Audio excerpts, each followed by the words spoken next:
Ça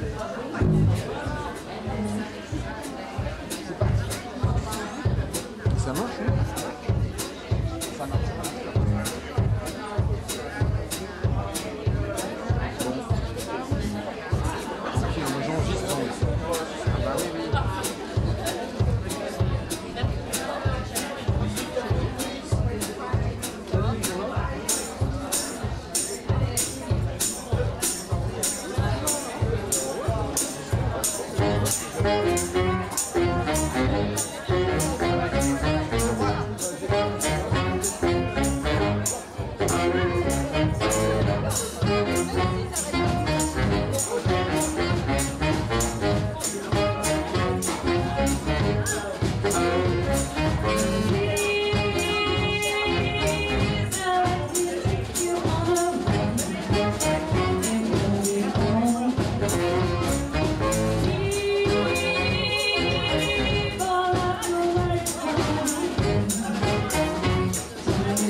Someday in my soul is gonna be sitting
Merci, à tout à l'heure.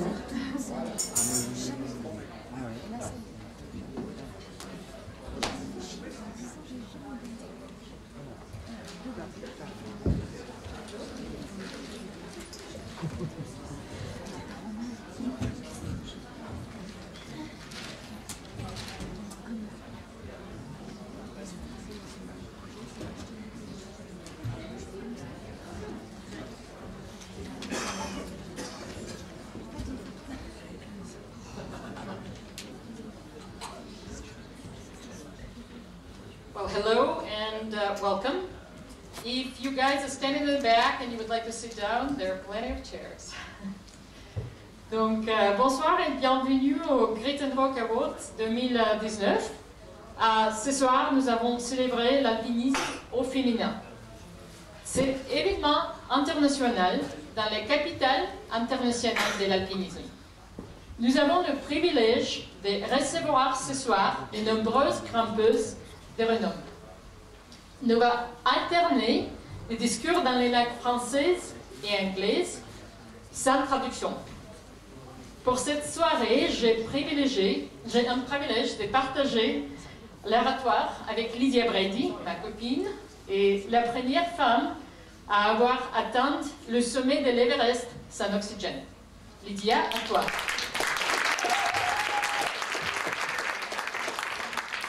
Hi, it's a privilege to be here. Thank you for coming.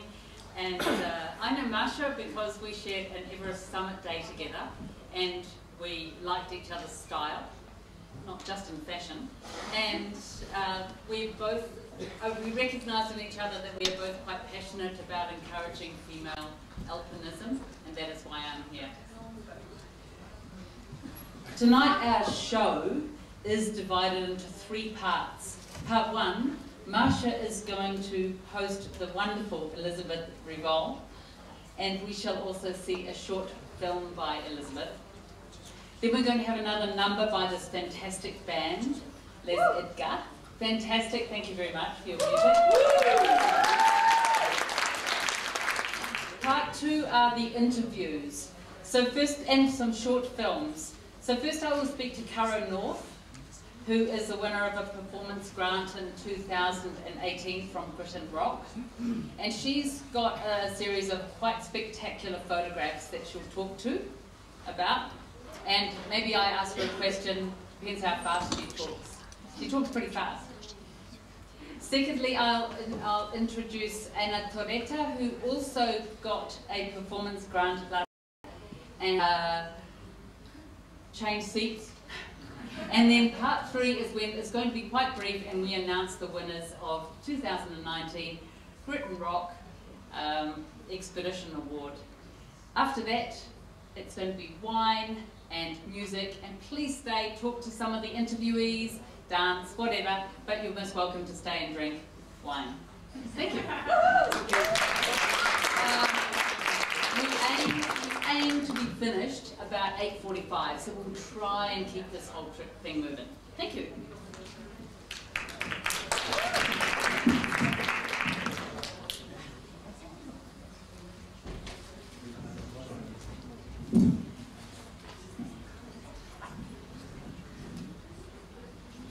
Donc, Elisabeth Revol n'a pas besoin d'être présentée.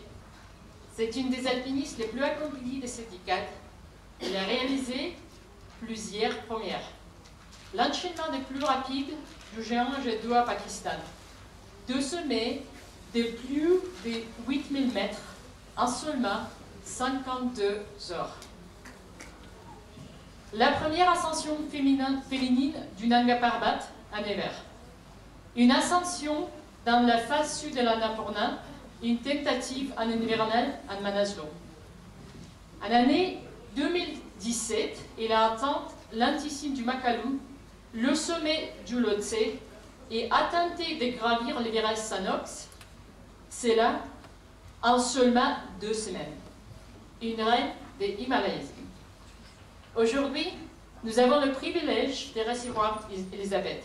Nous commencerons par un petit film pour nous transporter vous au cœur de la haute altitude.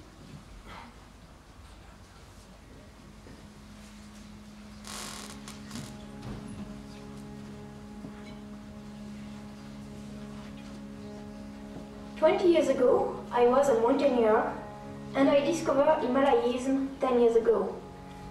At the same time, I practice competition in adventure race and generally I enjoy all endurance activity or technical activity.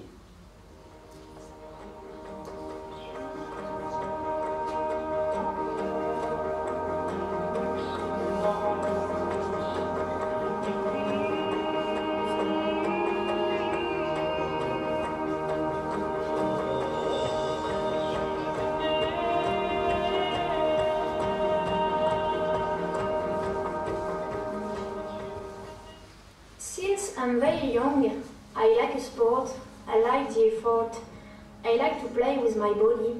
It's really a chance to have been sensitive very small, from my youngest age to this environment, this nature, and this immensity that are the mountains.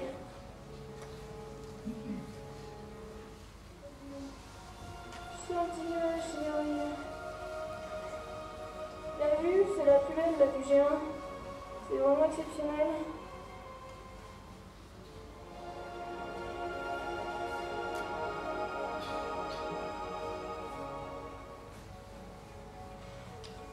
In a great ascension, when I am below the hill, when I am ready for action, I am only in the present moment. In mountains, you can have some fears, some doubt, but it's important to stay calm and save your self-control. For me, to climb a giant mountain, it's an aesthetic quest, an inner quest, and I choose to climb the Himalaya as in Alps, without water, without oxygen, without fixed camp, or without fixed rock.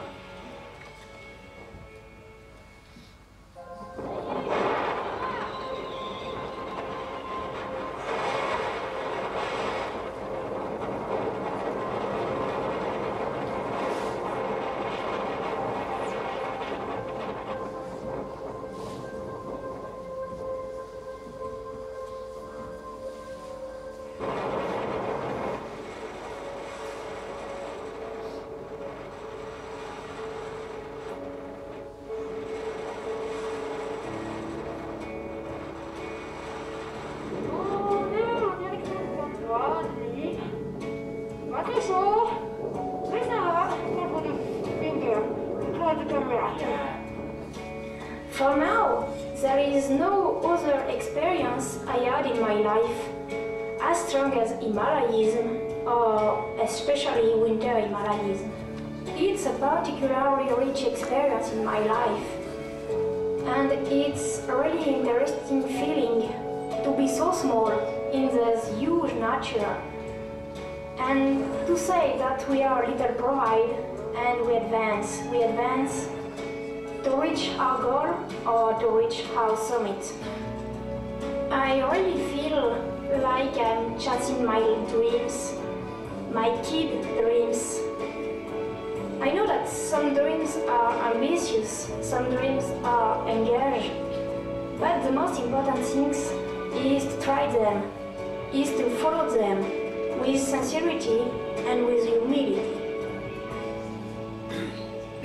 Failure or abandoning the summit is part of the climb, and we learn a lot from our renunciation or our failure.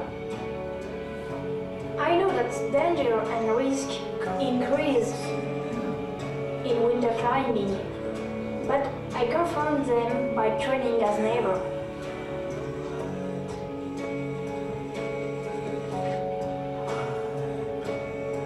When I go for an expedition, I am as sensitive to the historical or aesthetic character of the way. And it's a beautiful journey through an imaginary chilled-out world.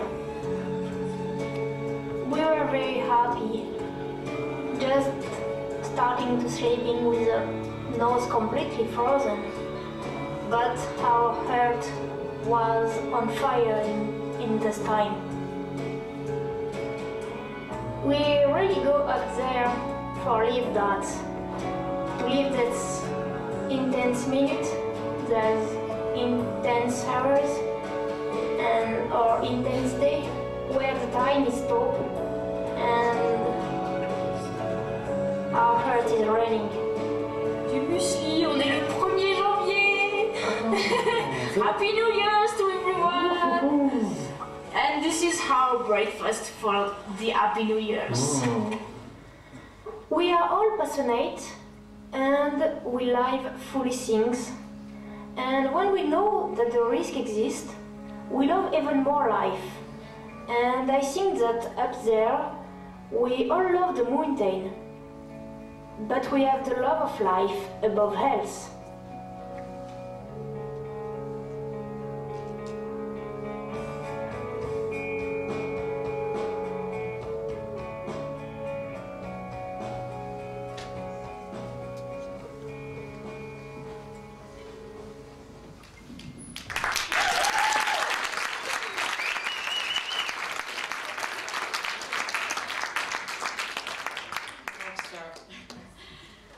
I'm very sorry for my level of French, but we thought it would be better if we speak French, so forgive my French. Elisabeth, je me souviens d'un film que nous avons fait au camp de base de l'Everest. Après, tu as grimpé le Lhotse et tu atteins la crête du Macalo. Je t'ai demandé pourquoi tu aimerais escalader l'Everest. Et tu m'as raconté que ton petit ami voulait devenir un boulanger parce que ses parents étaient boulangers. Mais tu étais attiré par la montagne et tu n'avais pas envie d'être boulanger. Tu voulais escalader l'Everest. Qu'est-ce que ça fait d'être Elisabeth Revol? Être différente, passionnée, avoir des rêves purs et gigantesques. C'est pas simple de répondre, je pense, à cette question. Il y a beaucoup de questions en fait à l'intérieur de toutes ces questions. Alors pour la petite histoire, oui, quand j'étais petite, mon copain, en fait, ses parents étaient boulangers. Et mon rêve, c'était de devenir guide boulangère, parce que mon copain, donc, son papa était boulanger, donc c'était l'avenir. Et j'adorais la montagne, donc je voulais être guide. Après, voilà, c'était un peu des fantasmes de jeunesse, et depuis, bon, je suis passée à autre chose, mais par contre, la montagne, ça m'a pas lâché, j'ai toujours été passionnée de ça. Et qu'est-ce que ça fait aujourd'hui d'être Elisabeth Revol? C'est simplement, voilà, j'ai suivi mes rêves de gosse, et à un moment donné, en fait, dans la vie, j'ai eu la chance de plus les rêver, mais de les vivre, voilà, simplement. Notre rencontre avec toi, il y a 3 ans, s'est faite à travers un email à GRIT&ROCK, parce que tu as présenté ton projet. Il disait, l'email, « Ma philosophie est que je grimpe toujours dans un style alpin, c'est un oxygène et que j'aime aller vite. Et il n'y a qu'une direction à suivre, un autre, et je n'ai jamais abandonné. » Tu apprécies énormément la pureté du style alpin. Pourquoi? Je pense qu'en fait, en France, quand on pratique l'alpinisme, on y va. C'est une pratique complètement différente de l'himalayisme. Donc on la pratique avec nos propres mains, on monte nos affaires. Donc après, quand je me suis exportée en fait dans l'Himalaya, c'était, pour moi, c'était comme dans les Alpes. En fait, je devais y aller dans le même style. Donc la question s'est même pas posée. Et après, je veux dire que là-haut, j'ai envie de me découvrir par mes propres moyens. J'ai pas envie que quelqu'un m'aide, j'ai pas envie d'utiliser l'oxygène. J'ai réduit l'altitude, donc c'était vraiment une découverte de mon propre corps à ces altitudes qui m'intéressait et qui me passionnait. Donc c'est pour ça que je suis allée dans ce style-là. Mais tu as vécu une expérience difficile en inspectant ce style. Cela a-t-il attiré ta détermination à grimper dans le plus pur style? Feras-tu des exceptions? Non, je pense que si j'y vais, c'est toujours par mes propres moyens et j'ai pas envie d'exposer d'autres personnes en fait dans ma passion.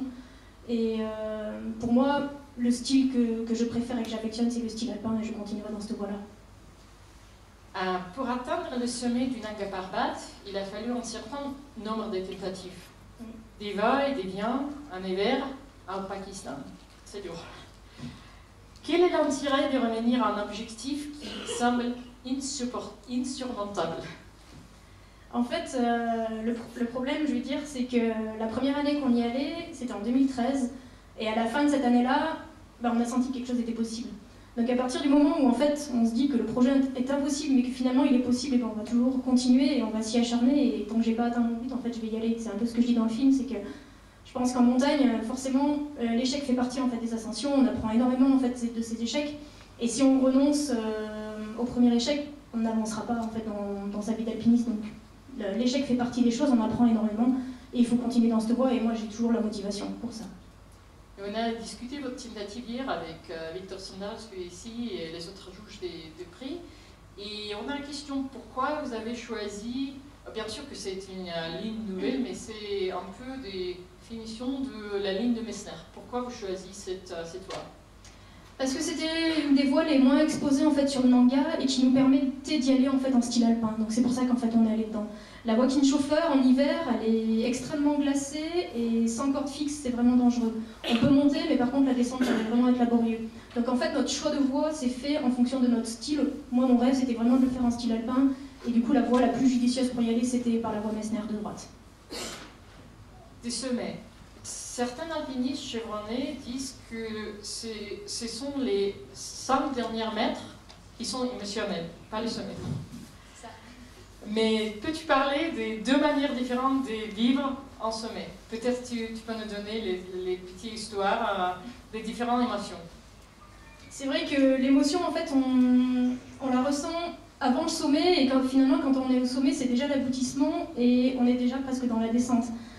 Mais là-haut, en fait, moi j'ai vécu à chaque fois de deux manières. Si je suis avec quelqu'un, en fait, je vais souvent contenir mes émotions. Par contre, si je suis seule, je vais vraiment exploser en fait au niveau émotionnel, et je vais vivre des choses énormément fortes avec la montagne.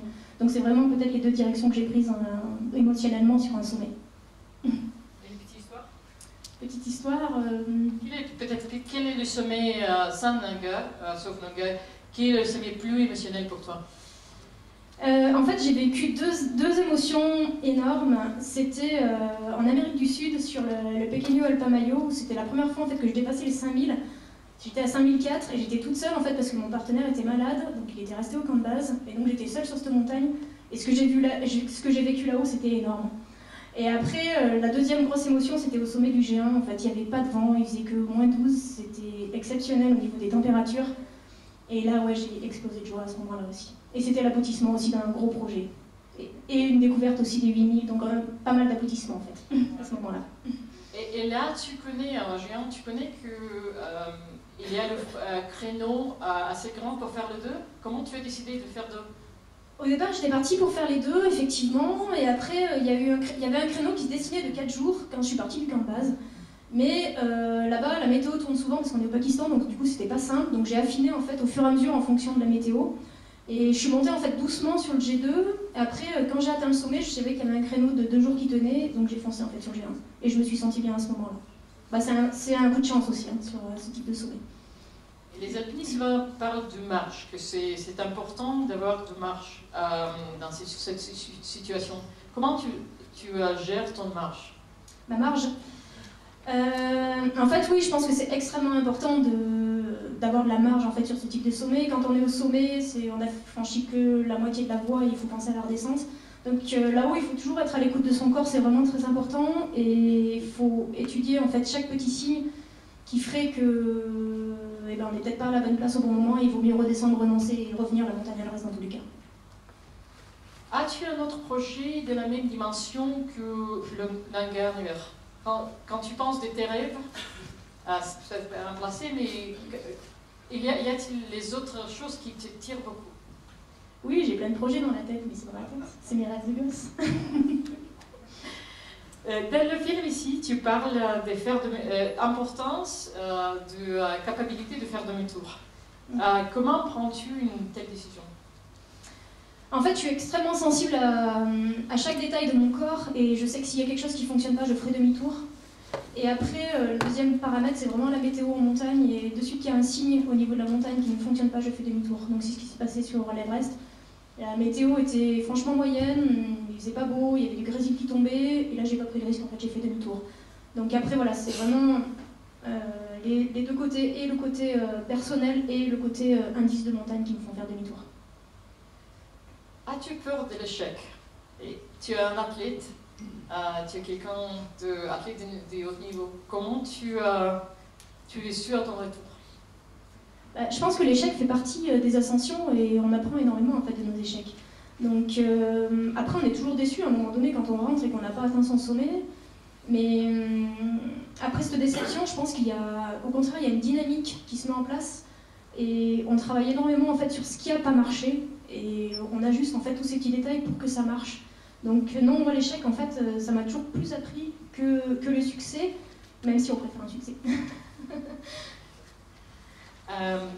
Nous sommes tous des êtres humains, et de ces manières très coupables d'avoir commis des erreurs de comportement.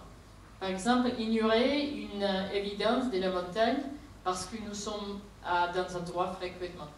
Comment tu gères cette situation? C'est-à-dire en cas de mauvaise appréciation, comment gères-tu la situation? Si j'ai mal apprécié le terrain ou... Je vais reposer la question en anglais. We all are human and therefore we are capable, we're sometimes not capable of managing behavioral mistakes. As an example, the crowd syndrome, when everyone is going for the summit, but we know that we have doubts about the weather. As humans, we feel better being together. So how do you, or for example, we want to go for the summit, and the desire is enormous, yet we know in the back of our mind that something is not quite right, but we exclude it from our decision making because we have the confirmation bias. We want to be part of the ascent. In my prior life, I did investing, and in investing, it's similar mistakes. You go with a crowd, you go with a herd, you feel very good being a part of the decision, and you in fact make an irrational decision. How do you make sure that you remain rational in the mountains, where one mistake can cost a life? Ouais, c'est un peu ce que j'expliquais en fait, et ce que je vais rajouter, c'est que après, avant chaque départ, je me fixe des limites, et ces limites, ça va être des limites par rapport à un timing, des limites par rapport à une météo, des limites par rapport à mon feeling que je ressens, et j'essaie de jamais dépasser cette limite. Après, effectivement, il y a toujours l'attraction du sommet qui reste là, mais en écoutant quand même ses limites et en pesant le pour et le contre. Donc j'essaie d'être toujours en fait lucide à ces moments-là et de ne pas décider du sommet à tout prix et pouvoir faire demi-tour à ce moment-là. Voilà. Donc merci. On peut prendre 2 questions de l'audience. On a un peu de temps. Si quelqu'un voudrait poser la question. Ok. Donc merci beaucoup Elisabeth. Merci à vous.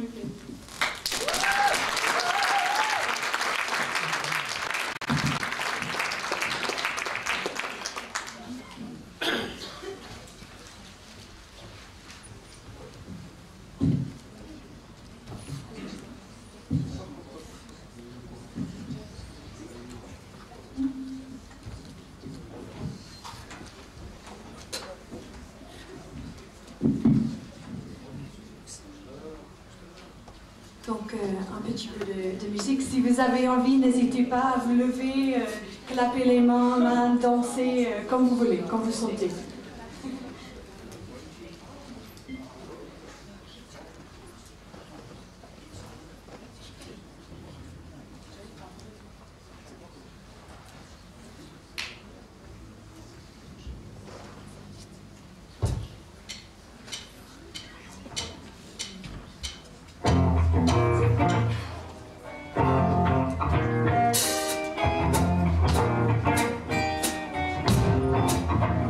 Et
We'll be back.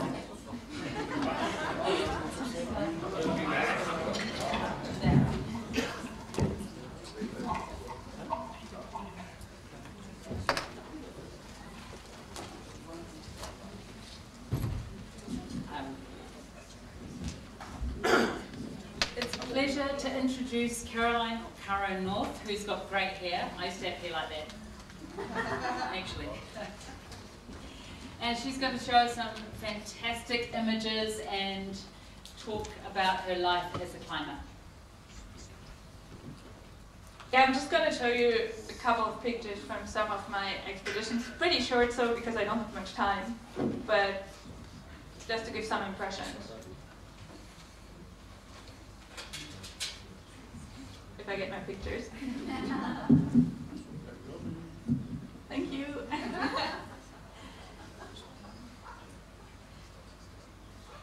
Yeah, I called it Women in Ascent because I just realized that the last expedition I did, I always did in female teams, but I was not searching for it. I just want to climb with my friends, and they suddenly happen to be all girls, and they're all strong climbers, so why not? So this is how I started. Okay, I started skiing-wise, and then took it to the big mountains, skiing in El Chalten. You can see Caro North and Fitzroy on the left picture. But I also started with alpinism. Well, at the beginning, my mom had to rope me in, and the other picture is after having climbed the RideNRoses phase, which I climbed twice in a women team too. So this is kind of the place where I go the most, so I was like, this is definitely a place where my heart is and I have to talk about it, which is Patagonia. And I climb a lot in the Fitzroy range, Caro North range, which is El Chalten, which you see here. So probably most of the people know it here because it's a super scenic and super well-known place. And this is how you imagine it, like this beautiful granite spires. But most of the time, it's like this.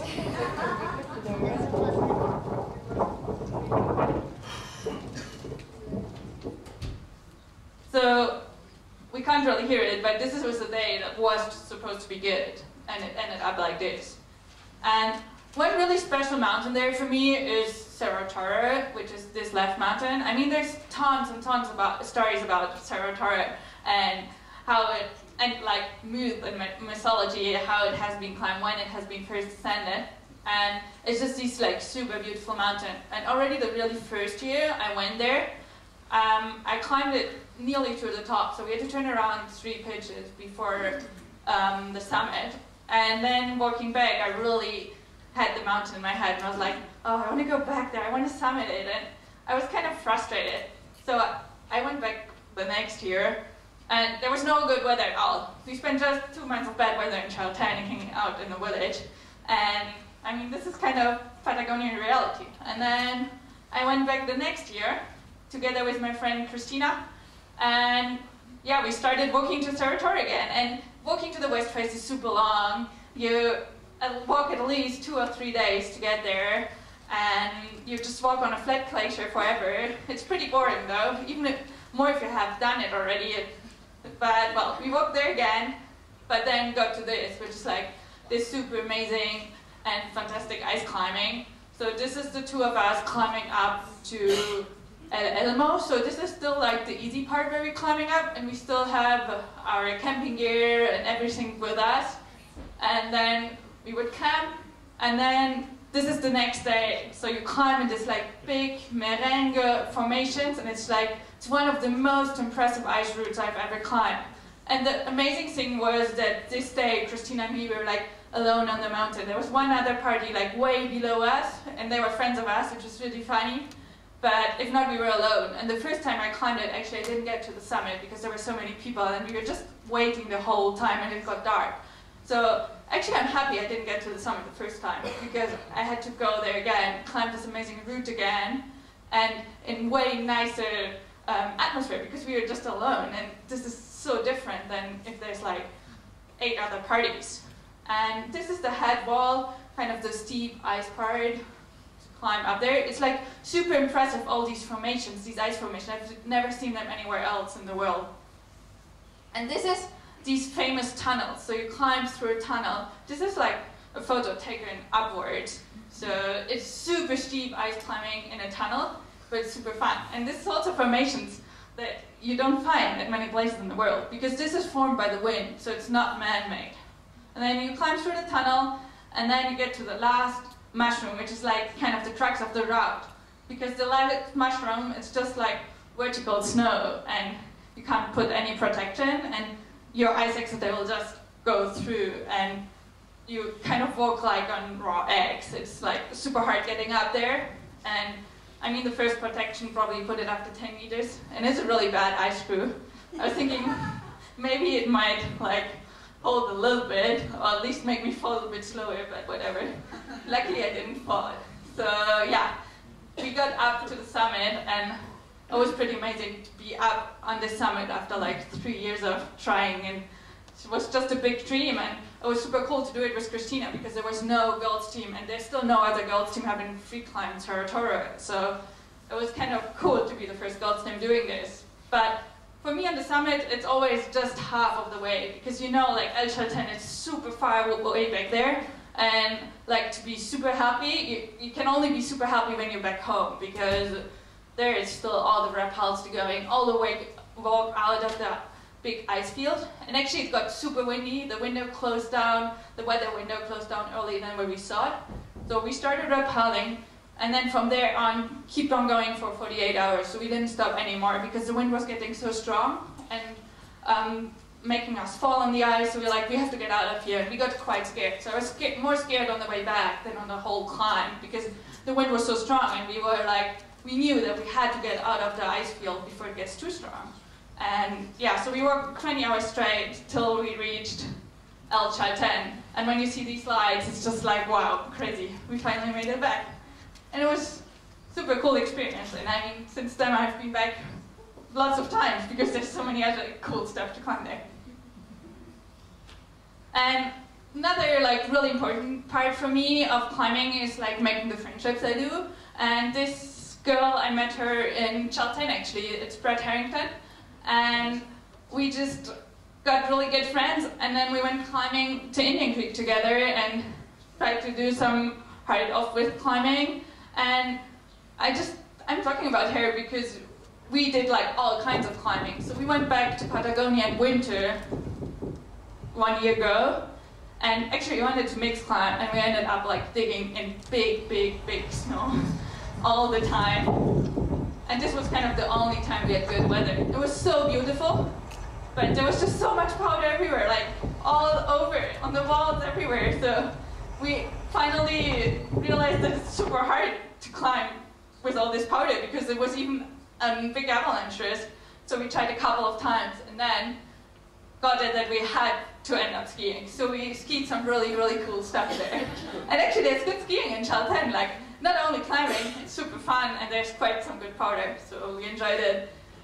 We had taken the skis for a broach, and finally we ended up skiing, like free riding. It was super cool. And then I continued with her, and we went to Alaska together and opened up this new mixed route this spring, which was super fun too. And this is kind of the thing which is really cool with Brad. We can just do everything together, and we can just follow the conditions. If it's mixed climbing, we go mixed climbing. If it's rock climbing, we go rock climbing. And if it's skiing, we go skiing. And this is quite worth something. And then a month later, we just went rock climbing, because it was rock climbing season. So we opened a super cool new line on the Chinese puzzle wall. It's this amazing granite climbing. And the crazy thing on this wall, there's only one other route that Brad opened with her boyfriend a year ago, and this is only the second route. And look at this rock, it's just so beautiful.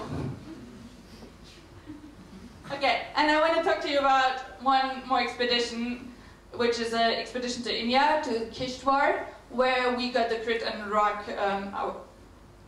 grant last year for.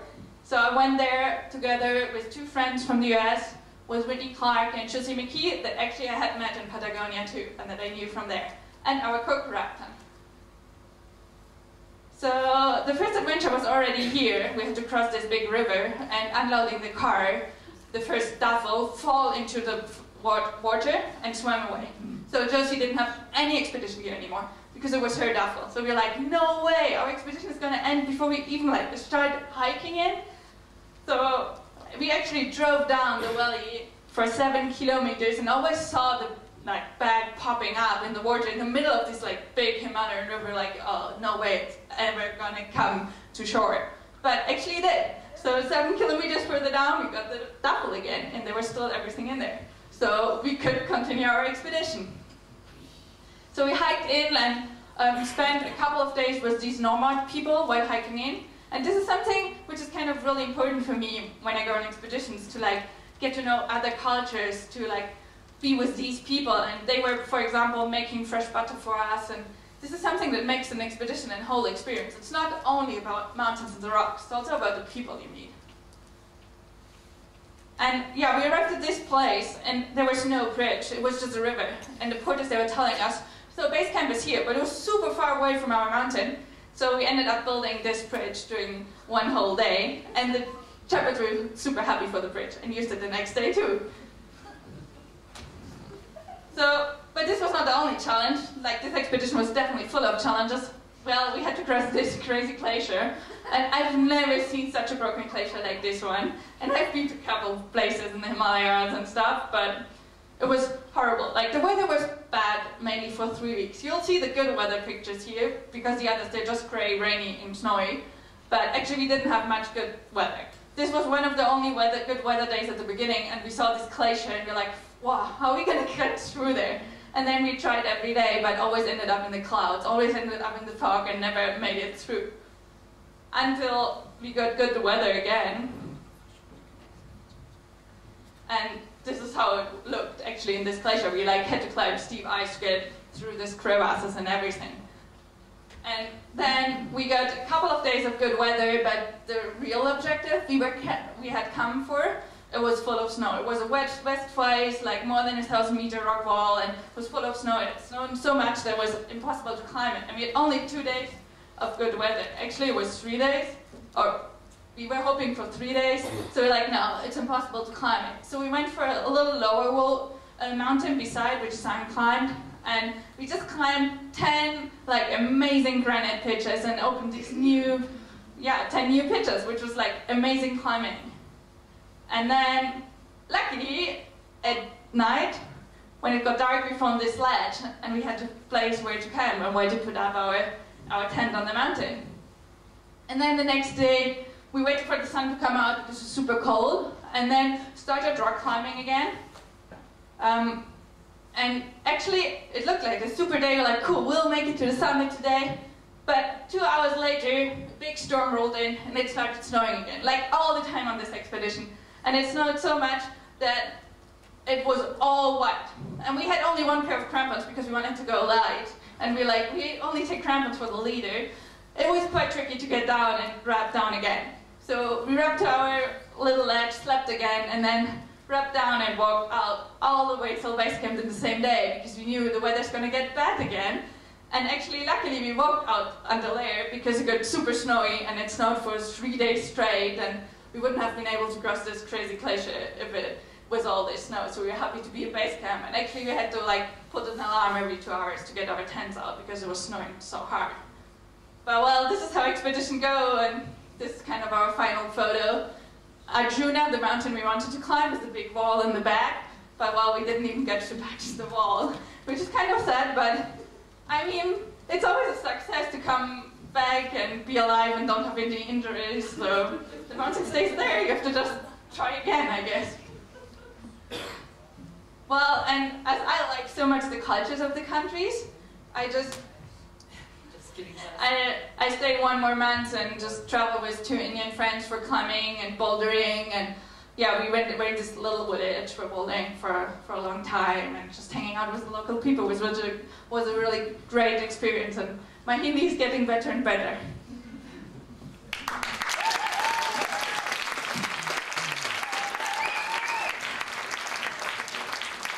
Thanks, Caro, that was great. Really amazing photographs. You are going to go back to Arjuna again, and we know that a lot of the significant ascents that are made in high mountains are the result of 1 or 2 or 3 attempts.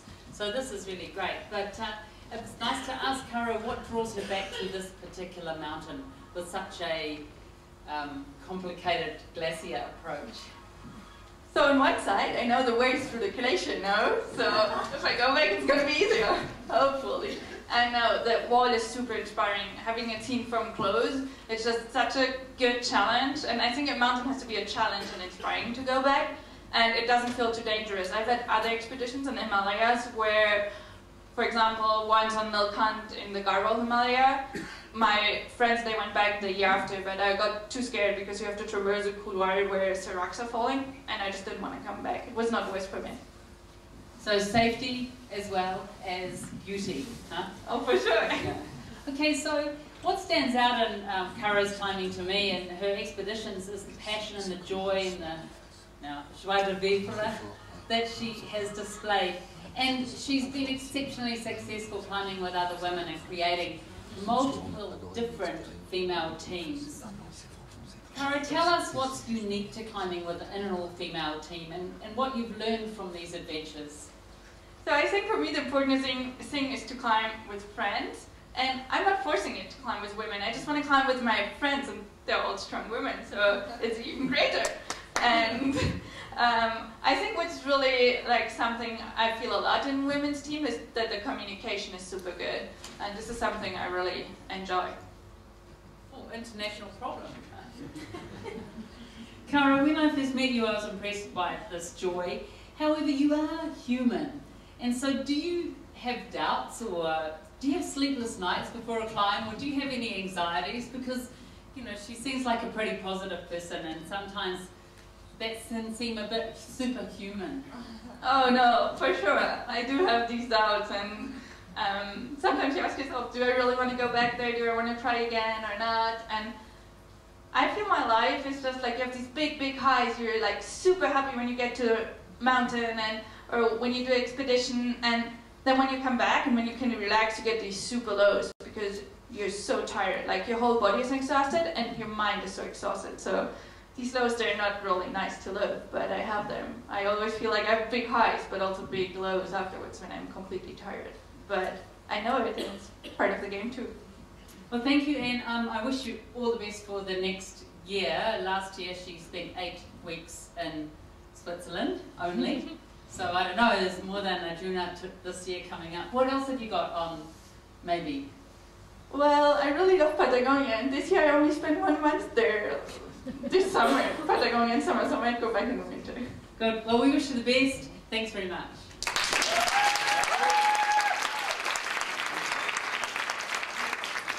Now we have Anna Torretta. She is going to show a little film, and she's going to talk to you about it while the film is showing. Anna also won a performance grant last year for a remote peak in Nepal. Yes, you can start the film. So, hello to everybody. So it started all from these photos. We find it in an Alpine American journal, and we make this draw of the line, and then thanks to the GRIT&ROCK Award we get there. But was the question next when we get the award? The question was how to get to Mugu. This is the Mugu Peaks, and we didn't have really idea how to get there. And now I'm gonna show you where is Mugu. Mugu is in the Karnali district. This is very northwest from Nepal, and Mugu is the central region.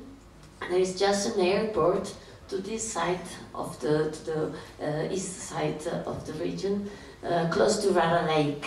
And we fly from Kathmandu to Nepalchung, but then there is a flight to Gamgadi. Just sometimes it happens just when it's full, the flight gets to Gamgadi. And so we decided to go, thanks to Shell, one of the 3 girls that came with us, to go direct with helicopter to Mugu village. So we save almost 10 days of the approach, because we came back by walking, and we took 5 days at least to get to this mountain you need 6 days trekking. And we fly to 3,000 meters, that is the Mugu Peak village.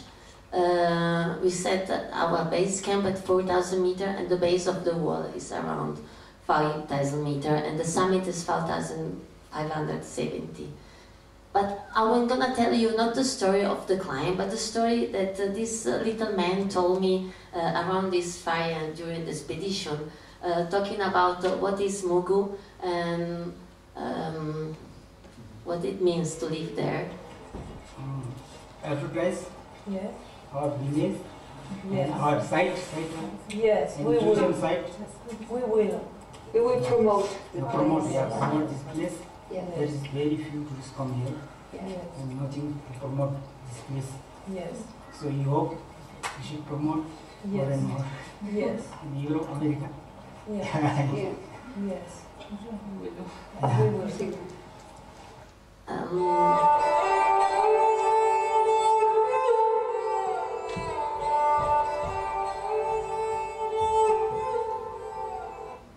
So we meet all three girls, Cecilia, Will from Spain, Ishel Ford from Mexico, and me from Italy in Kathmandu, and we organize our flight to Nepal Chung. And then get in the helicopter, as I told you, we fly direct to the Mugu village. And this was the first surprise, because a lot of people from the village, they need to go with the helicopter back, and the pilot was allowed from our expedition to take 6-7 people back to Nepal Chung, for people that need hospital or other needs. And about this fire, I want to tell you about the story of this place. The Mugu was very important exchange and business place, because it's a central place from the valley, northern Tibet, and the southern valley. And Mugu was considered part of the Tibet before the Chinese closed the border in the 50s. And when they closed it, Mugu was in poverty.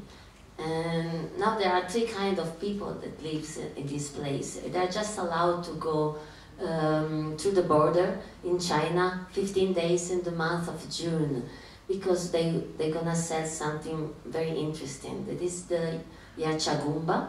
This is better known as the Viagra Himalayas.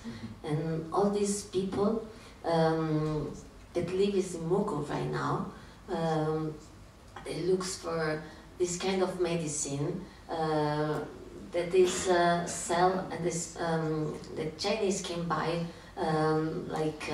with the same price as the gold, and you can make in 15 days you can earn so much money as you can earn in 1 year. And right now there are some rich people living in Mugu. They are the people that they took their business in Kathmandu when they closed the border in the 50s. And these people ask us to tell the story of this place in Europe and America, just to let know that it's a beautiful area, and it's the real Nepal. There are not infrastructure at all, and there are beautiful mountains and trekking to do in this area. The people, our porters, we had, it was a women expedition, and we had more girl porters than than men. This was very interesting. These are new inhabitants of the Mugu village. They are just young guys that live all together just to look for this Yachagumba during the spring, and then they look after another kind of roof during the summer. And this is also something that the Chinese buy for their medicine. And this it's like ginger, and it's good for the cough and other kind of disease. And then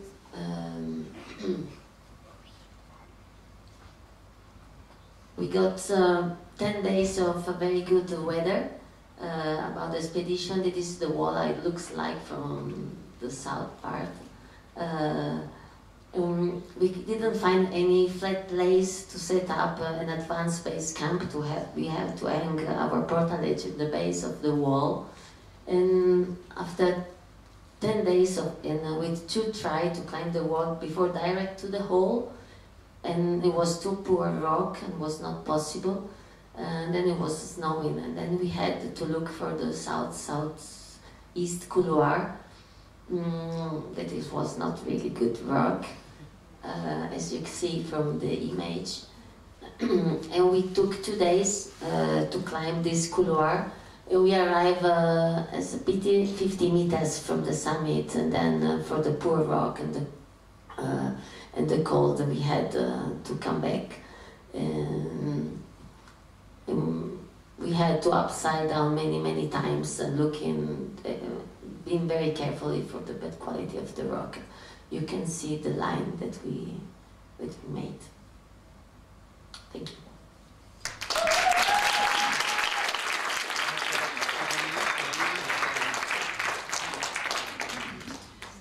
Thank you. One of the risks of going to somewhere new and wanting to climb in an area that other people haven't been is that you don't know what it's going to be like.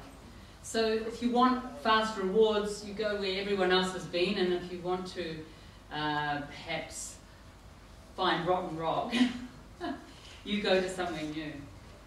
So Anna, what for you on an expedition, what's the strongest attraction that an expedition holds for you? Is it exploring the unknown? Is it the company? Is it the spiritual bond with a mountain that is quite remote? Is it this physical challenge, or sometimes it's different? It's different, it depends. For sure it's to explore the unknown, and was why we get there, for example, in this expedition. But then, you know, so many things that are around the expedition, because the climb, the real climb is just maybe a couple of days or no longer than a week, but then you take just a month to get there, and then you have so many experiences, so many things to tell to the people when you are back, and then it remind on you. This is the most important thing. That's great. And what have you got? Have you got another dream ahead? Have you got a project in another country? No, right now, no. I'm just home with my 2 kids. Yeah. That's quite an adventurous mother. Thank you very much, Anna. That's fantastic. Thank you. Thank you.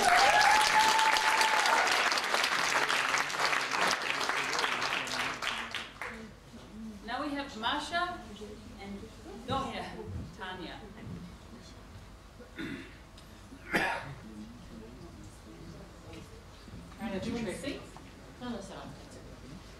So one of the things I'm super proud of that most of the presenters today come from the vicinity of maybe 100 kilometers around from here, or maybe Elisabeth a little bit further. It's the amazing people, amazing women from the Alps. And I would like to invite Tanya Naville on stage. Tanya is a passionate mountaineer, a ski mountaineer. And in 2017, she started something really cool called Women's Skimo Project. When she, as an amateur filmmaker, decided to go around in the world and try to find out why women climb, or what prevents women from climbing, or what are the cultural norms. And she's now done an opus on Japan, which we will see in a few minutes.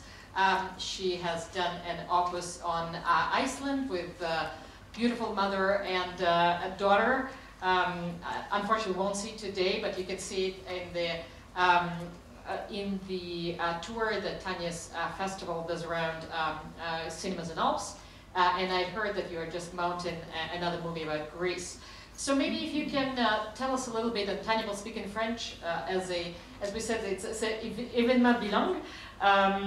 Maybe you can tell us a little bit about why you do what you do. We will watch a movie, and then we will talk a little bit about another remarkable undertaking of Tanya and the friends about training of women in the Alps, and you know, I find it really, really mind-blowing. But anyway, first let's talk about the movies and why Women's Skimo Project. Bonjour à tous.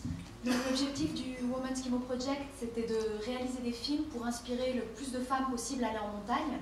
Donc là, jusqu'à présent, vous avez eu beaucoup de femmes exceptionnelles, l'élite de l'alpinisme, qui ont fait des choses où il y en a peut-être beaucoup entre vous qui se disent « Oh là là, je ne ferai jamais ça de ma vie ». Nous, dans nos films, on essaye de montrer des femmes un peu plus ordinaires, mais qui ont des passions vraiment dévorantes. Et en fil directeur, on a le ski de randonnée. Donc ça va être tous ces différents pays. Donc à chaque fois, on a des profils différents. On peut avoir des femmes qui travaillent dans le ski de randonnée ou la montagne. On peut avoir donc des jeunes passionnés par la montagne et qui construisent leur vie autour de cela.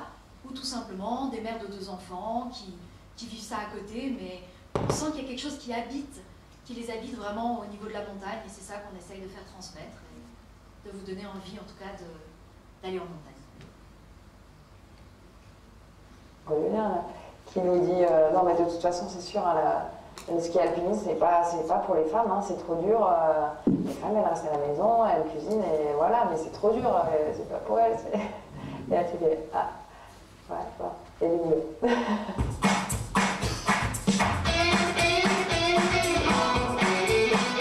Dans beaucoup de sports, on voit qu'il y a de plus en plus de filles qui pratiquent. Dans tous les sports, ils se rendent compte que la pratique féminine est en augmentation.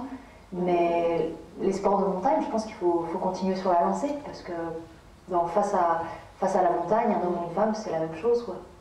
En fait, quand on se rend compte que des personnes comme toi, ou des personnes comme Marion, qui ont ouvert des portes, qui dominent des disciplines et tout, ça inspire d'autres femmes, est-ce que ça ne te dirait pas qu'on essaie de rencontrer justement d'autres femmes inspirantes comme ça pour partager leur histoire, leurs portraits et le faire découvrir aux futures femmes inspirées, aux futures sportives et justement créer des vocations peut-être?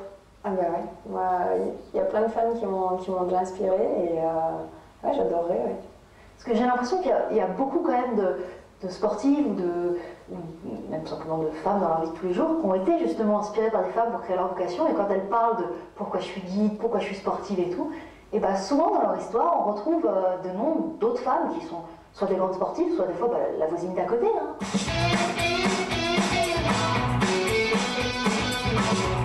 Il faut avoir peur, il faut croire en soi, il faut avoir confiance et puis rien n'est impossible. Détendez-vous, ça va bien se passer.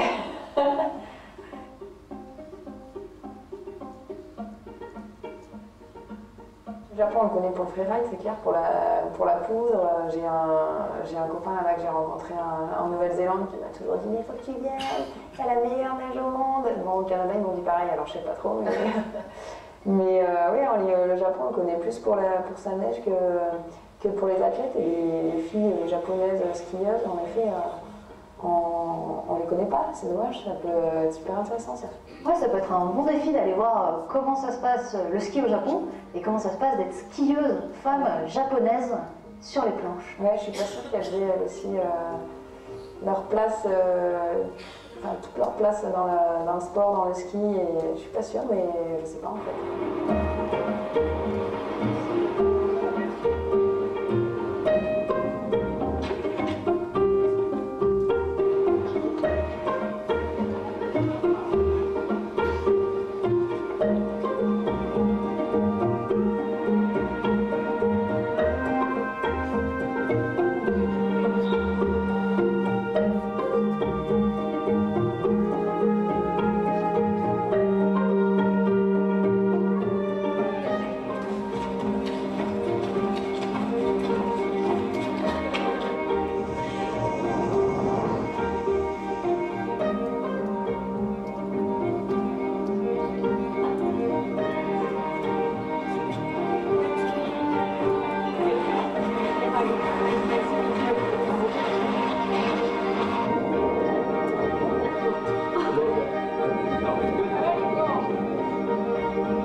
女性も仕事っていう意味では、立場もだんだん発言権があったりとか、あと長く働けたりとかっていう環境は少しずつ整ってきてるけど、まだどうしても男性が優位の社会っていうのは今の日本の現状だと思います。Not for young generations like 30s, 40s, it's okay, but over 50, 60 years old ladies, they come to join our tour. But they always ask, what time can we go back? Because I have to prepare for dinner for husband every day. And, some women, they do, washing dishes and, washing even clothes before they come to mountains. One time, did you wake up this morning at 3 o'clock? And I made a breakfast for husband. I did washes, and then I come. Yeah. それに対しての環境もちょっとずつだけど、家事とかやられる方だってなんだって、それをやっぱ旦那さんとの時間のうまい使い方ができていることが確立していけば、そっち側に取れる時間も増えていくだろうし、今までよりは。その環境が少しずつやっぱり良くなってるんじゃないですかね。そういうところにちょっと圧力が入ってるような自分の方々も生きやすい環境になっているふうに昔よりはある。やっぱり力の差とか体力の差とかももちろんそうだし、どうしてもガイドっていう世界は男の人が多いから、その中でじゃあ自分が工夫してから努力して、どこまで近づけるかと自分の技量を把握して、その自分のできる範囲内のことを選ぶっていう。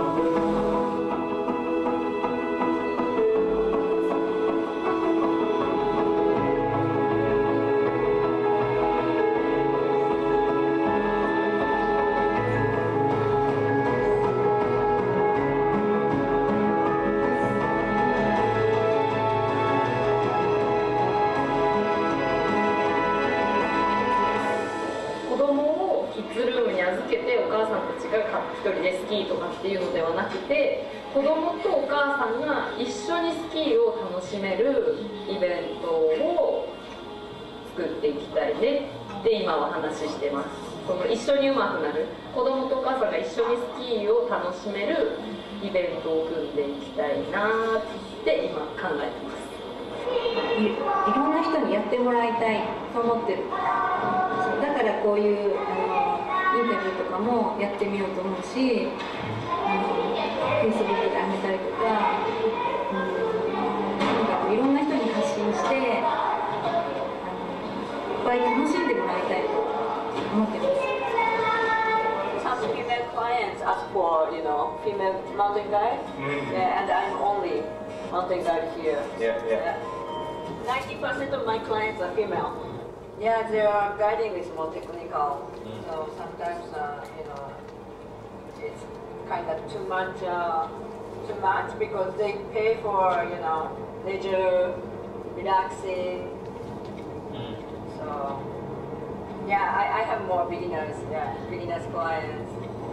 If beginners get skills and experience, maybe they will move to next stage. Once they get to that stage, maybe they can ask Yuka or ask for more technical guiding.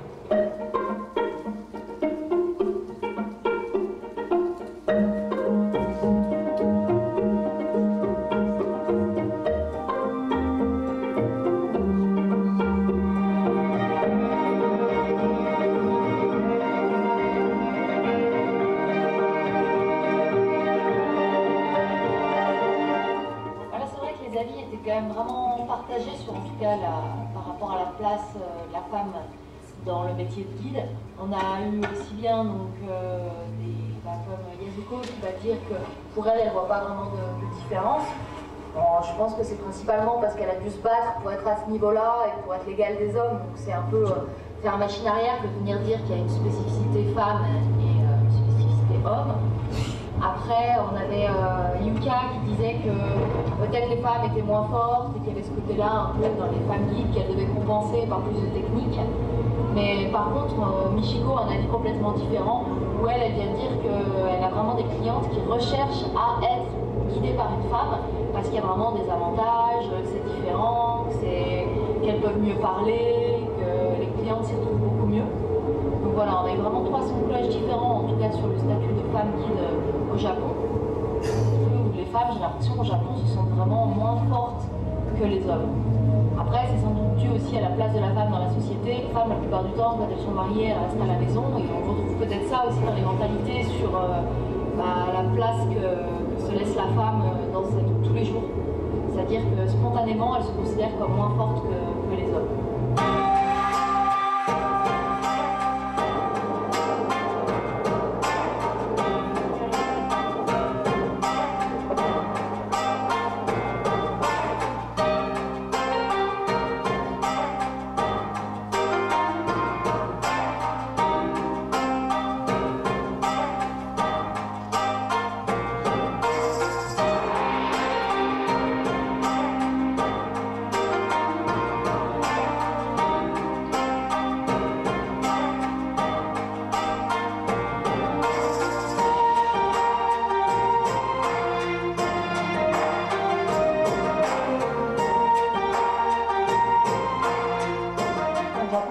Super début.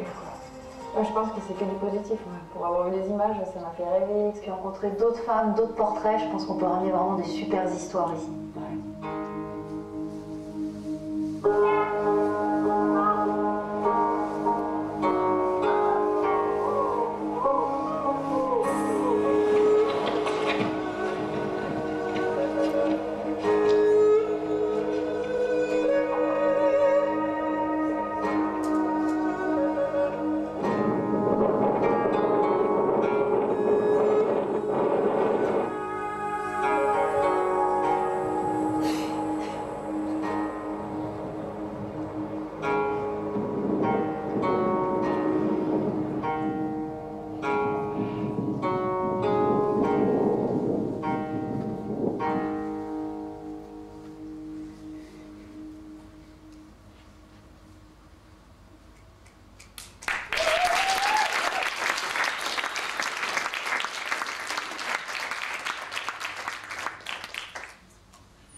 Je me permettrais juste de commencer par une note un poil plus triste. En fait, c'est la première fois que je revois ce film depuis ce week-end. Et en fait, dimanche, Yukari Nishida, que vous avez vu là, qui est championne de trail et de ski alpinisme, est disparue en montagne. Donc voilà, ça fait un peu dur de revoir le film après, mais bon, voilà, la montagne, je pense que c'est comme ça. On a tous des amis qui sont partis. Qui vont prendre un peu moins de vie. Je vais poser un peu de questions à Rainbow. What, when you traversed the globe, so to speak, and you went to different places and you met these extraordinary people from Iceland to Japan, what was there one glue or one common factor that you discovered amongst these women who enjoyed the freedom of movement up the mountain and discovery? Je pense que c'est vraiment chez chacune le fait d'être en montagne qui est le plus important. Elle ne parle pas forcément de sommet ou de réalisation à faire, c'est vraiment le fait d'être en montagne, de partager. Toutes les femmes qu'on a rencontrées étaient vraiment dans le partage, que ce soit avec leurs amis, avec des gens, faire découvrir la montagne, promouvoir la montagne. Après, nous, on leur posait des questions aussi pas mal sur la place de la femme dans leur pays. Et toutes les filles qu'on a rencontrées, c'était vraiment la volonté de se dire on aimerait qu'il y ait plus de filles comme nous, plus de filles qui pratiquent la montagne. Après, c'est vrai que c'est plus le cas au Japon qu'en Islande, où on a plus sur une égalité quand même. Une femme au Japon qui fait qu'il y avait moins ça qui ressortait, mais au Japon c'est vraiment ça, ils ont vraiment envie qu'il y ait de plus en plus de gens, hommes et femmes qui pratiquent la montagne, et ne serait-ce que beaucoup de femmes aussi.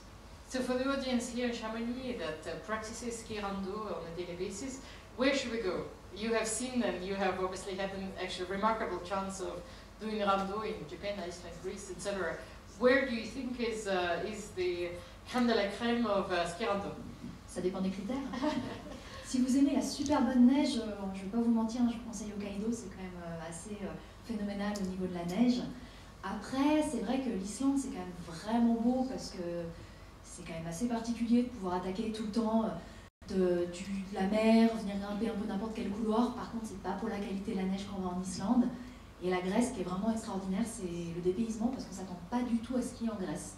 Donc voilà, après ça ressemble un peu à ce qu'on peut avoir dans les Aravis, des choses comme ça, mais c'est le fait de se dire je ne vais pas grimper en Grèce, je ne vais pas sur la plage, je vais vraiment chausser les skis. Ça, c'est assez sympa. Vous êtes allé où en Grèce? Dans les monts Timfi. c'est au nord-ouest de la Grèce en fait. Have you seen any bears there? No. When I climbed Mount Olympus and traversed, there were always signs on the highway, which was really bizarre. Bears crossing. Maybe it was a Greek joke. Can I ask you the other question? The audience didn't have a privilege of seeing your Icelandic movie, but what touched me then and what we grapple with when we decide the prize is that the first ascent, the way we establish it, it seems very harsh and seems accessible to not very many. In what your Icelandic guide, when she was talking about it, was a young woman, she said, I want to show the women that at any level you can access the mountains and you can do something actually really rad. Because you can do first descents or you can do traverses that you haven't thought through. So can you maybe talk a little bit about the project and the way it champions that accessibility and pushing the women who often have maybe a little bit of a confidence problem of gaining kind of confidence to go for something big. How do you, get them to, how do you illustrate it in the project that anything is accessible and for every level? Je crois qu'à la fin du film islandais, on termine par un face caméra de la personne qu'on allait rencontrer qui dit le message qu'elle a à dire aux femmes. Et je pense que c'est là-dessus que Macha veut rebondir. C'est en fait, elle dit quelque chose de super important, mais que j'avais jamais vu formalisé comme ça. C'est, elle dit en fait, on se compare toujours, on a toujours des rôles modèles, quoi, des gens à regarder, mais on se compare tout le temps sur chacune des disciplines au plus fort dans la discipline. C'est-à-dire en ski, on va se comparer au plus fort en ski, en escalade au plus fort en escalade. Et en fait, c'est sur la confiance en soi, ça peut être un peu pénalisant. Et en fait, non, il faut juste donner le meilleur de soi et y aller en fait, et pas se dire oh je suis pas assez fort ou s'auto-mettre les barrières en fait. Les barrières souvent elles sont que dans notre tête, elles sont pas ailleurs. Et je pense que c'est ça qu'on voit dans les films et c'est ce qu'on essaie de faire ressortir, c'est que n'importe qui, n'importe où vous venez, n'importe qui vous êtes, vous pouvez à votre niveau faire la montagne, vous épanouir dans ce que vous voulez. Voilà, c'est ça je pense. Ouais, c'est un thème très important. I have an incredible amount of respect for what you and your colleagues have done with the groupe féminin des autres montagnes. I'm sure I mispronounced it. But you have a group of women who trains and who goes for objectives, and what struck me this year when you did selection, and I think you have one of the ladies here, she should come on stage, please. You had 120 applications or 100 applications for 8 places, which just highlights how many women are interested in upping their pursuit and in doing alpine things. So maybe you want to introduce your colleague and talk about it. Donc je vous présente Marie-Janin qui fait partie du groupe féminin de haute montagne et je vais juste mettre le cadre du groupe féminin de haute montagne. Donc c'est un groupe du comité régional Auvergne-Rhône-Alpes du club alpin français qui a été créé il y a 10 ans de cela. Donc là on est à la 5e promotion, non 6e promotion déjà, qui est en cours. Donc c'est 8 filles qui sont formées sur 2 ans. Et il y a son petit frère sur la Haute-Savoie, le GAF, le groupe d'alpinisme féminin, qui vient de s'ouvrir à la Savoie aussi. Et on a eu 82 dossiers pour 7 places, pour donner un peu l'idée et la volonté.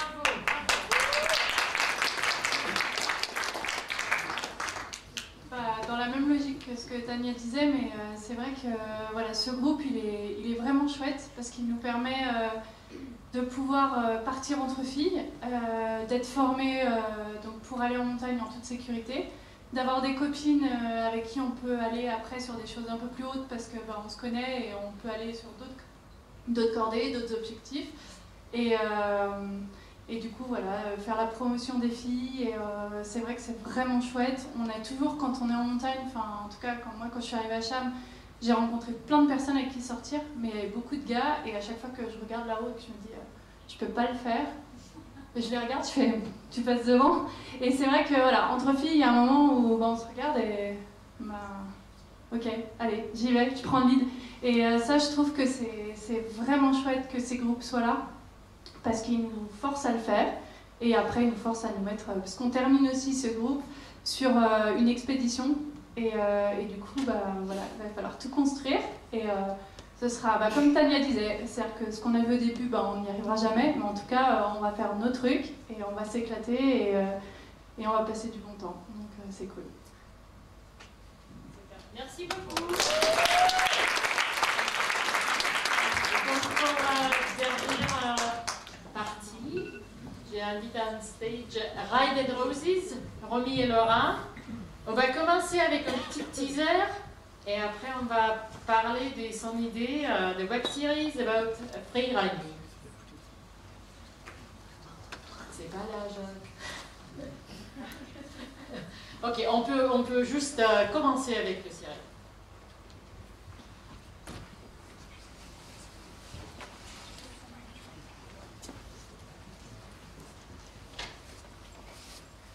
On vous emmène en transsibérien découvrir 3 arrêts ski en Russie centrale. 3 épisodes pour vous prouver que même par moins 40, le ski dans cette région de Sibérie, c'est le paradis.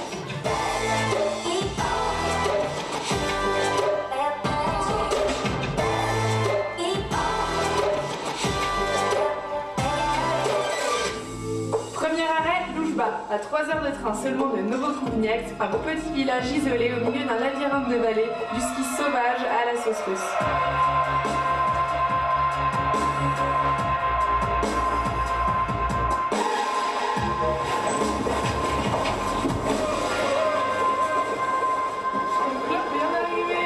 On a pris le train, on va passer 2-3 jours.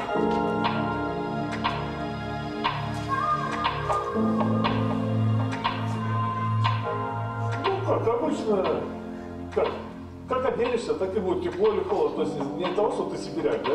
А то, что тепло одеваешься.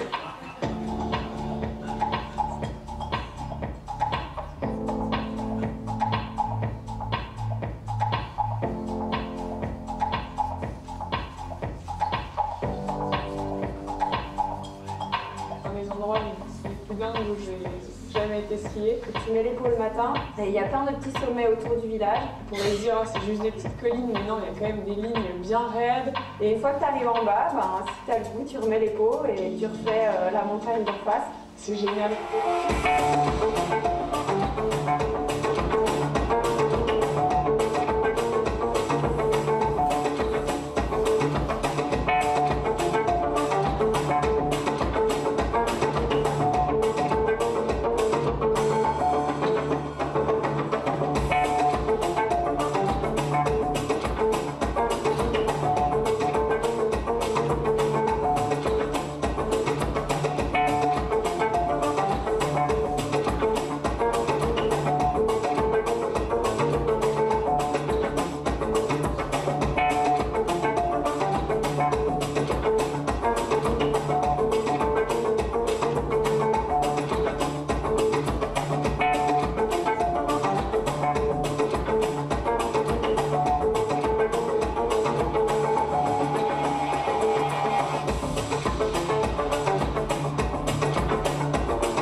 On a vraiment bien fait de partir loin. En plus, le village est féerique, tout comme on voulait. C'est trop chouette. Et oui, Louchba, c'est trop chouette. Et même plus que ça, tellement il y a de vallées à explorer entre novembre et février. On vous laisse avec un rappel sur comment boire de la vodka à la base. Et on vous retrouve à Cheregesh pour le deuxième arrêt. To breathe outside, drink as a shot, and breathe inside slowly. You slowly breathe out through the throat. So it's like 10.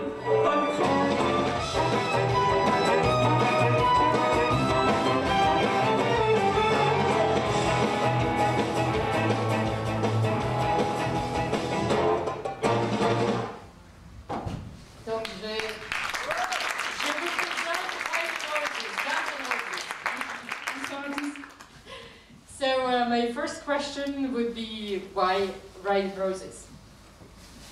Alors en fait, RideNRoses, à la base on est 2 copines et on a commencé cette aventure en voyant toutes les web-séries qui circulaient un petit peu sur le web. Et puis un petit peu comme Tanya l'a dit, on s'est dit pourquoi il n'y a que des web-séries de garçons?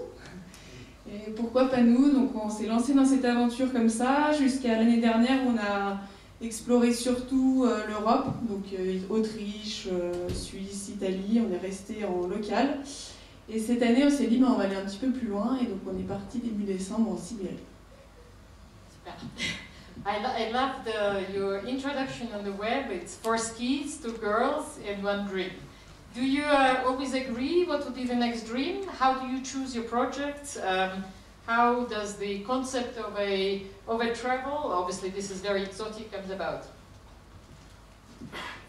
Alors en fait, on se laisse un petit peu porter par à chaque fois par les saisons. En fait, on regarde où la neige est la mieux. Et c'est vrai qu'on en avait un petit peu marre en fait de rester autour de chez nous. On avait envie d'explorer un petit peu plus loin. Et en fait, le but un petit peu de la web-série, c'est de découvrir des zones un petit peu plus secrètes que les gens ne connaissent pas. C'est vrai que la Sibérie, ça peut faire peur en fait parce qu'il fait froid ou... C'est la Russie. Voilà, c'est la Russie. Donc ça nous paraissait vraiment intéressant de découvrir cette partie-là du monde avec nos skis. Voilà, c'est pour ça qu'on est parti là-bas. So what was actually the travel to Siberia like? Did you take a train and did it take many days? Can you talk maybe a little bit about logistics? How difficult was it? Alors déjà en fait on est parti avec un guide français qui est des Caro, qui est parti là-bas avant, donc seulement à Luchba où on vous a présenté le premier épisode, et ensuite après le but c'était de faire un ski trip, donc Luchba la première destination, après c'était de découvrir une station de ski en Russie.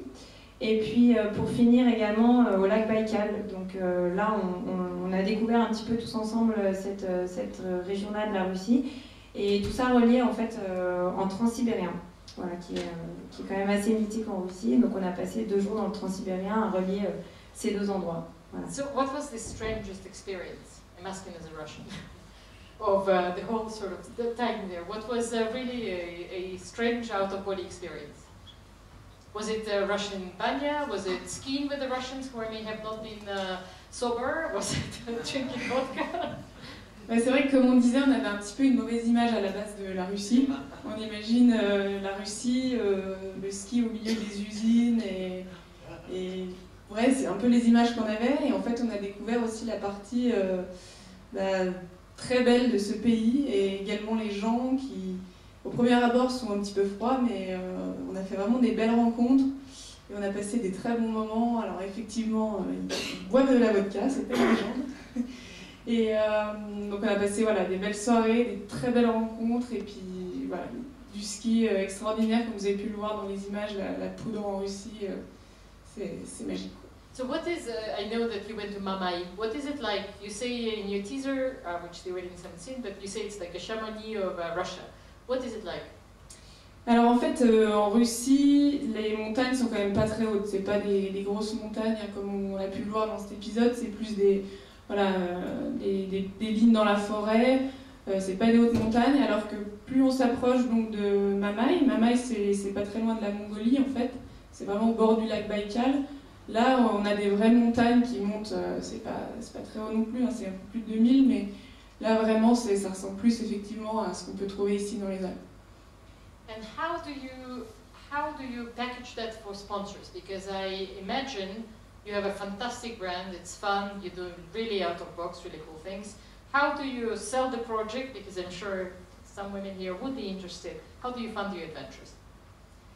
Alors c'est vrai que c'est pas évident de faire le tour dans notre projet, on est toujours assez ric-rac, on va dire. Donc on part aussi en fonction, hein. Là par exemple on aurait pu dormir dans des beaux hôtels, non, on a dormi par terre, hein, dans des refuges vraiment rustiques. Mais après c'est vrai qu'on est suivi parce que justement je pense qu'il y a vraiment un public féminin qui est de plus en plus important dans la montagne. Il y a de plus en plus de filles qui s'intéressent au ski de rando, et on voit avec le développement qu'il y a eu ces dernières années. Donc c'est vrai que voilà, on arrive à être soutenu pour promouvoir justement la pratique et développer un petit peu, encourager les femmes à la pratique de la randonnée et du freeride. Can you maybe tell a little bit about your background, how you arrived to the shape you are, what you did, and what do you do now professionally? Alors en fait, on vient toutes les deux du ski alpin, hein, on est des skieuses à la base. Donc Laura, elle a fait aussi du télémark, fait des coupes du monde en télémark, donc c'est vrai qu'elle essaye de prendre ses skis de télémark quand on peut. Quand il y a trop de neige, elle préfère rester en ski, mais sinon elle essaye de prendre pas mal ses télèmes. Et puis on est toutes les deux monitrices de ski et également entraîneurs, on entraîne les jeunes voilà, en compétition. Is there a difference between male freeriding and female freeriding? We haven't touched the gender question today, but I'm still interested. Is there a difference in style? Alors oui, c'est sûr que je pense que comme dans tous les sports, on ne peut pas comparer quand même le niveau féminin et le niveau masculin, ça c'est clair. Après, je pense que c'est un style qui est différent, on est moins dans la puissance. Et puis, bon, après nous, notre but, c'est pas non plus la performance, hein, on n'est pas à chercher les lignes les plus raides, à sauter les plus grosses barres. Notre but, c'est vraiment de montrer des beaux endroits et justement de toucher un petit peu madame tout le monde. So if you had a possibility to, if you had your wish list to Papanael, where to go to do free ride? If your sponsor had wrote any expedition for your web series or for your enjoyment, what would that be? Je pense que ça serait toujours de rester dans ces endroits un petit peu secrets, découvrir vraiment des régions, des pays ou autres, même si c'est pas forcément très loin, mais que ça soit un peu méconnu du grand public. Voilà. On n'a pas forcément malheureusement envie de tourner un épisode à Chamonix, pourquoi pas, mais c'est pas trop notre but. Voilà. So geographically, where would that be if you had to name one or two? Yeah. On ne sait pas. Okay. Donc, merci beaucoup. Et where can people follow your journey? Because this was the first series and first in the series, and there is 2 more episodes. Where can they follow you? Oui, alors du coup, vous pouvez nous suivre en fait sur Facebook ou sur YouTube. Donc, si vous tapez RideNRoses, vous trouverez tous nos épisodes. Et donc le deuxième épisode, ça sera à Cheregesh, donc c'est une station en Russie. Et le troisième épisode, ça sera donc au lac Baïkal. Voilà. Thank you very much. Merci beaucoup.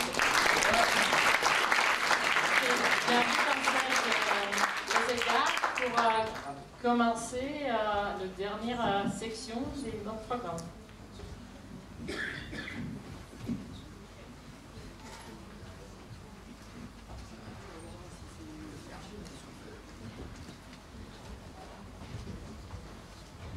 Donc cette prochaine chanson s'appelle 110%.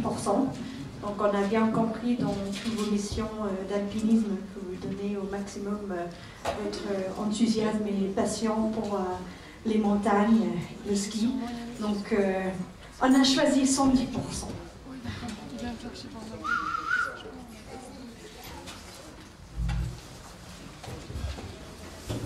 Et on a eu 2 cuivres pour le fun.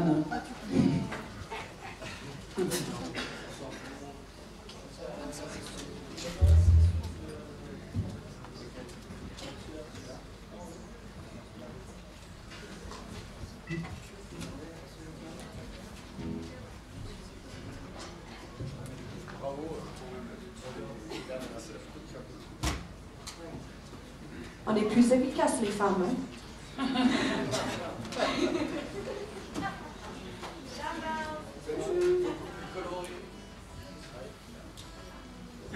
Est-ce que tu ferais la nappe comme ça?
There's 3 categories. There's an apprenticeship category, there's an exploration category, and there's a performance category.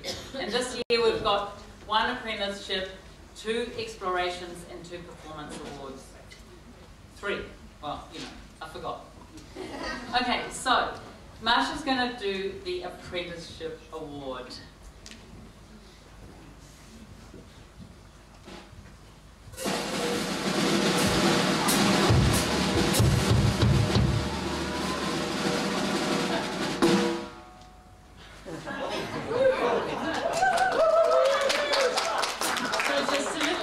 Spirit of their work. We realized pretty early on, we kind of put this big goal of first ascents and realized, well, actually, it'll be really good to do what Groupe Féminin des Montagnes does, which is give women young women expedition experience that allows them then to aim something really high.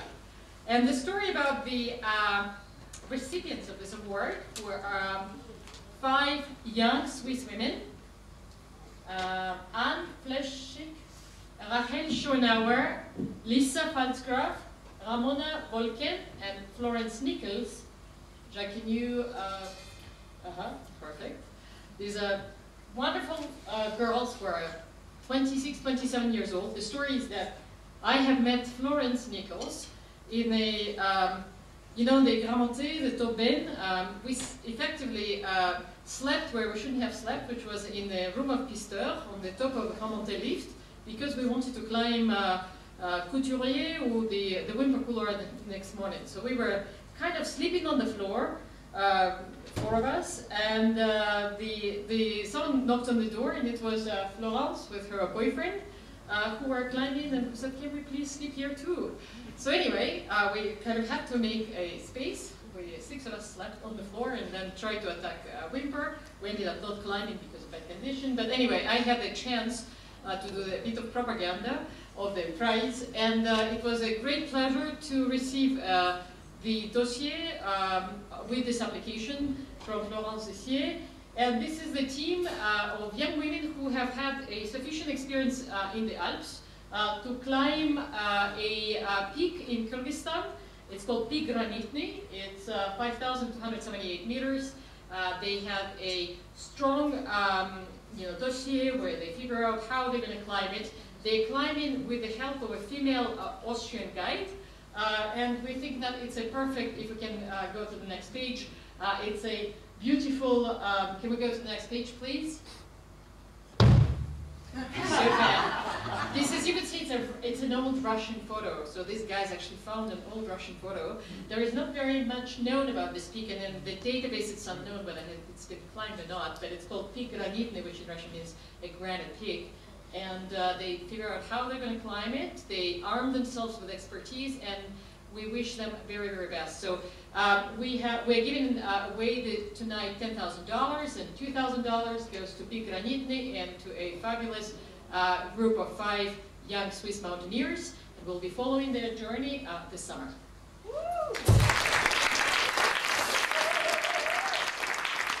Next up, we have the erudite Victor Saunders to give out the Exploration Awards.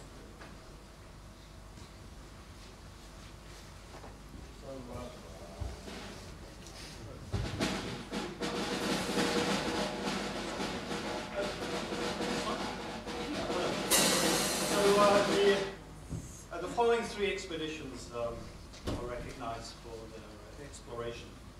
Exploration is really important in mountains. It's about collecting experience. It's about problem solving. Can you hear properly now? Shall I repeat all of that? Yes. Okay. The following 3 expeditions are recognized for their exploratory content.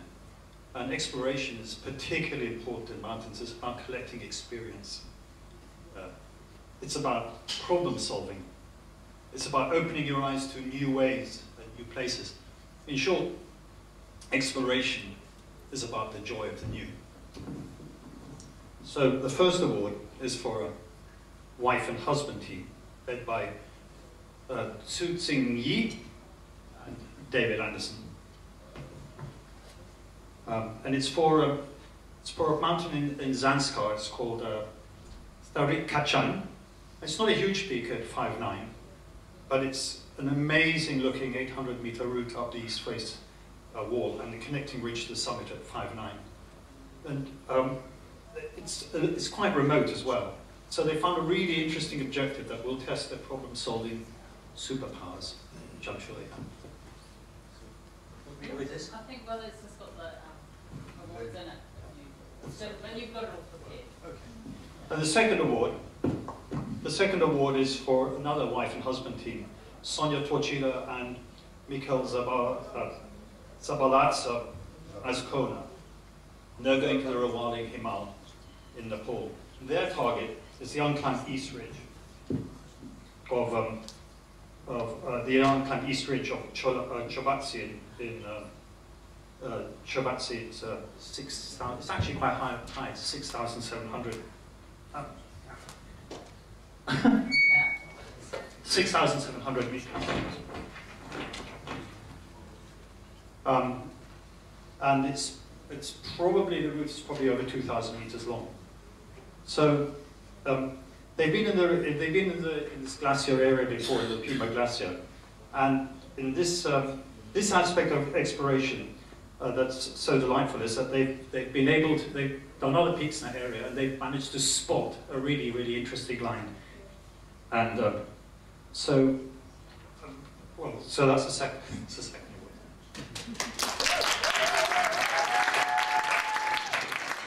It's very difficult being an honorary girl, I can tell you. It's much harder. Anyway, and then the final award is for Beth Goralsi and Mary Hahn. And they found a really, really interesting unclimbed objective in the British Columbia Coast Range, which is not huge. Marcus has got a beautiful little diamond-shaped wall set in the somewhat larger north face of the mountain. There's other routes on it. But it looks like a really interesting objective, and it's really well suited to their level of experience. So that's the third one. I'm not good at being a girl.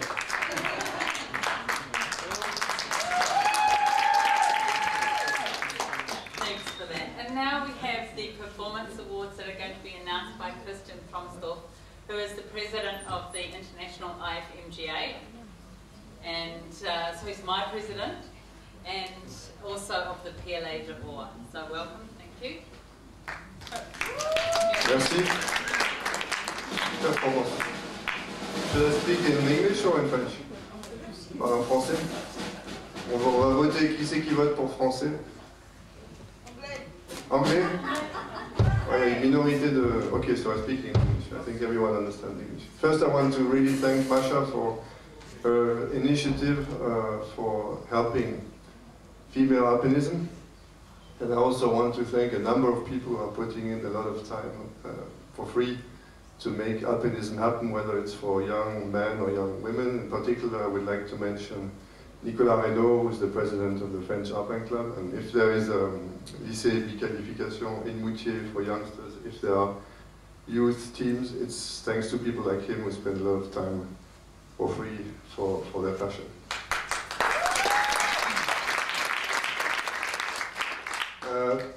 So we're talking about performance, but actually, as Victor says, I think the main dimension which we're trying to put forward is exploration.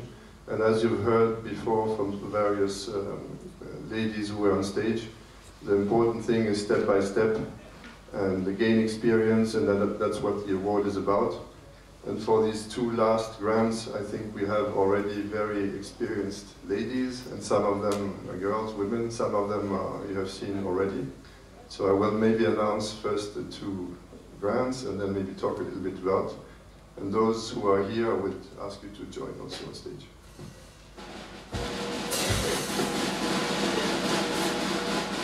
So the first one is for a climb for a big project in the Karakoram, in the Western Karakoram, is for Pumarichish South. And the three ladies are Chantel, Astorga, Anna Gilbert, and the last lady is actually Anne's partner, and it's a man. So Mr. Jason Thompson, I was just checking this.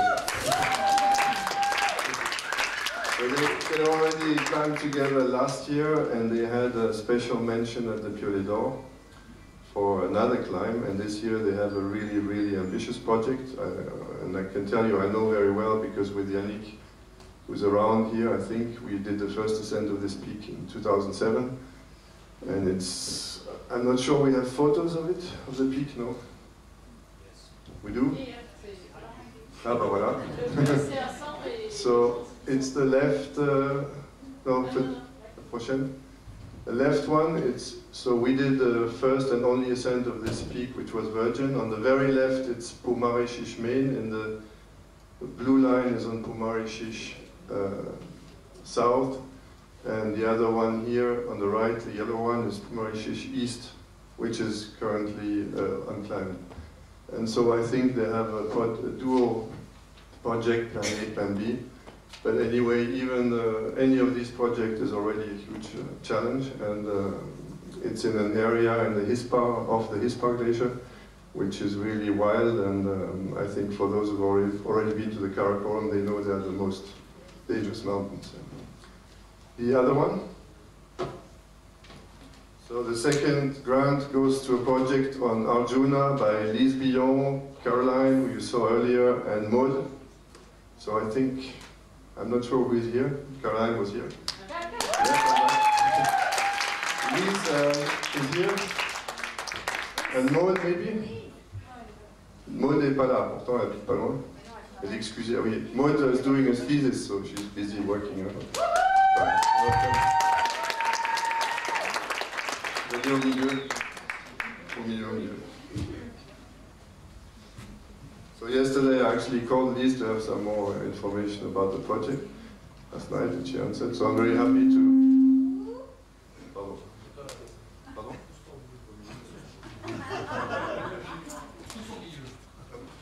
Plus besoin de ça. This is the same, like we were saying earlier, sometimes for us it took 3 times to reach the top of Pumareșiș, and I think it will be for Caro your second attempt. So I wish you good luck. I know it's a very wild region in the Kishtwar Himal. Kishtwar Himal is south of the bigger peaks, which are maybe more well known, Nun Kun, the 7,000 meter peaks at the very west of the Himalayas. And this Kishtwar region is a very wild, as you saw in the movie. And I think we have a great team. Lise was already awarded a Piole d'Or some years ago with some of her friends for a fantastic climb in Patagonia, in South America, which is also one of your favorite areas. So I'm sure you have a great team, but what we want to make sure, even though we call it performance, is that you come back, you stay with some margins, and we hope to see you here next year for reports, both you and also the other 3 plus 1 ladies. Voilà.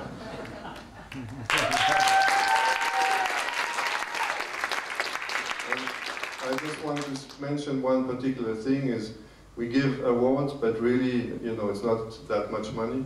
But we have this incredible freedom today to be able to travel anywhere easily, and also often multinational teams. And you have to be aware that this doesn't come from, you know, why we can do it, because you know the difference, who has been in Russia, between €1 and 1 ruble, you know the difference? Well, it's €1. So we can travel because we have strong currencies, because we are the rich countries, and you just have to be conscious that this is a unique privilege, and maybe in 10 years, you know, depending on what happens in Europe, depending on what happens with some of our more crazy presidents around the world, maybe we won't be able to travel like this, so you just have to be conscious about this.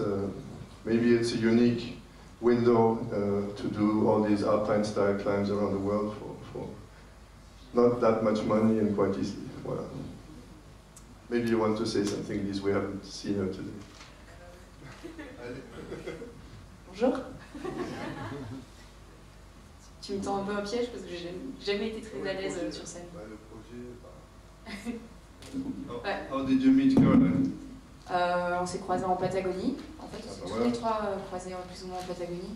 Et on est quand même gracieusement invités par Caro cette année. C'est elle qui s'occupe Parce que c'est Caro qui allait l'année dernière, tout simplement. Puis nous, on était motivés, on cherchait à quelque chose toutes les deux avec Maud, et Caro, ça fait déjà 3 ans qu'elle nous... Et Elise. Vous pouvez parler un petit peu de Maud aussi, du coup. Et Maud, elle est aspirant guide, elle est à Grenoble là maintenant parce qu'elle fait une thèse aussi. C'est la fille intelligente de nous 3. And one thing I want to mention is that Lise, Caroline's aspirant guide, Maud also, are all 3 or either already but or future IFMGA guides. Also in many of the other teams there are IFMGA guides, so it's also really one dimension is to keep this sacred fire for doing amateur climbs and not just guide and earn money, but to go for yourself and keep going. And Victor is an IFMGA guide. He put on a hat to look young, you know, but he's really an experienced old man. And he keeps climbing and going climbing, even though he gets hit by avalanches and almost dies. He keeps going back, and he has some project with Mick Fowler for next autumn. Again, I won't tell you his age, but he's hiding again under his hat. Voilà. So keep, and a good alpinist is an old alpinist, and I think Victor is a role model. I'm not sure you mentioned it, but Victor with Mick did the first ascent of the Golden Pillar, another on Spantik, another major peak in the Western Caracol, not too far from where the other group is going, and I think you have the way forward. Voilà. Merci. Merci.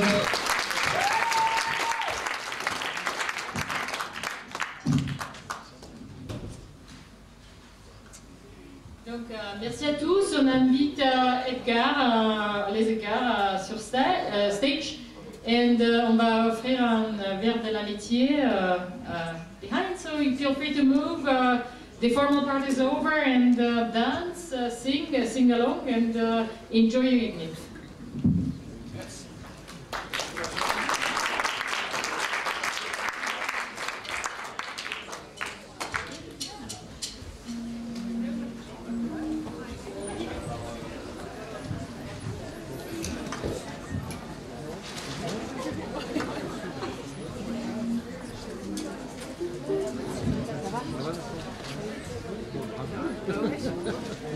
Bonjour à ton père.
Thank you.